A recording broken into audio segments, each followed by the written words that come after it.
Anyone watching geopolitics today knows that our technological capabilities, especially in space, must be safeguarded more carefully than ever before. What we don't realize is the enormous knock-on effect that this industry had in making Southern California really special.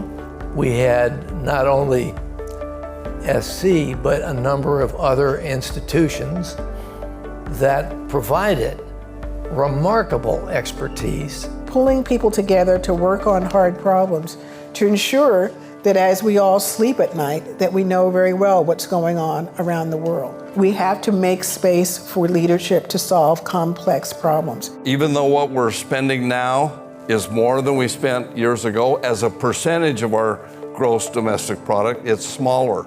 So I think that it's time for a wake-up call. It is important that we protect our aerospace industry, that we support it, because it's not only critical to our local economy in California, it is critical to our national security.